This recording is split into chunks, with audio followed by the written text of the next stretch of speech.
Thank you very much, Mr. Speaker. I rise today to express strong support for the people and nation of Israel and to wholly condemn the horrific acts of violence targeting innocent civilians. My heart goes out to the families of the victims.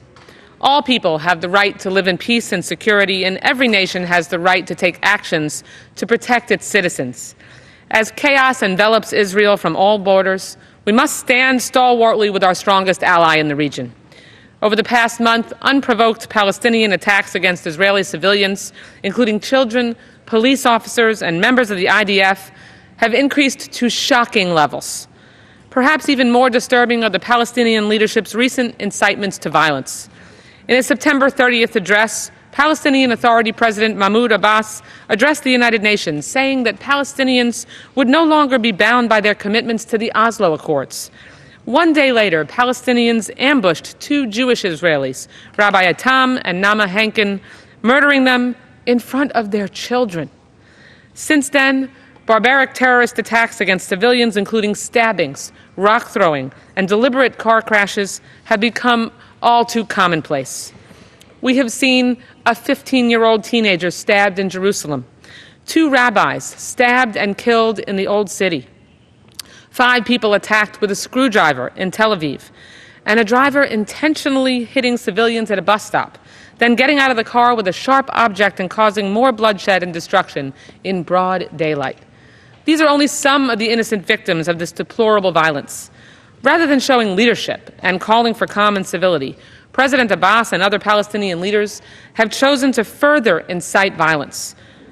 President Abbas has perpetuated false accusations about the Israeli government's treatment of Palestinians and undermined the Israeli government's assurance that it seeks to maintain the status quo on the Temple Mount. Mr. Speaker, I continue to support the United States' long-standing policy of supporting our partners for peace in the region to reach a two-state solution. However, the Palestinian Authority's words and lack of action to quell the violence calls into question those partnerships. I call on the international community to speak out against these brutal terrorist attacks. In addition, we must put pressure on those who are taking inflammatory actions that deliberately fuel tensions. Just yesterday, 6 countries submitted a resolution to UNESCO with the sole intention of delegitimizing Jewish history in our own Holy Land. This is disgraceful, and I applaud the efforts of this administration to oppose this harmful and incendiary resolution. We must unequivocally condemn terrorist attacks and actions wherever and whenever they take place. These violent attacks against Jews in Israel are part of growing anti-Semitism around the globe.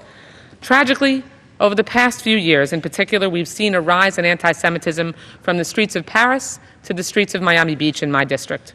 And around the world, we have seen the spread of a violent and depraved ideology aimed at crushing the values that we hold dear: the freedom to practice and celebrate our own diverse religions and cultures, the right to express ourselves in print and in speech, the right to live in our homelands and walk in our streets with dignity, respect, and safety. We must stand up and speak out whenever these rights are threatened. As a member of the Appropriations Subcommittee for State and Foreign Operations, I'm proud to advocate for strong funding and cooperation with Israel on matters of mutual interest.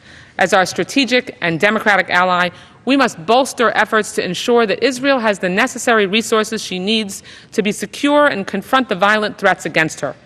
The rise in violence in Israel and of anti-Semitism more broadly is deeply troubling to me as a lawmaker who values and respects the strong U.S.-Israel relationship. But it also impacts me more personally as a Jew who feels a significant and historical connection to the land of Israel. No nation on earth can be expected to sit back and take these kind of attacks on her citizens without responding. President Abbas and Palestinian leaders must take clear and meaningful steps to stop this violence and encourage unity and a return to the path toward a peaceful two-state solution. There is absolutely no justification for violence against innocent civilians under any circumstances, and I call for those responsible for these vicious terrorist attacks to be brought to swift justice.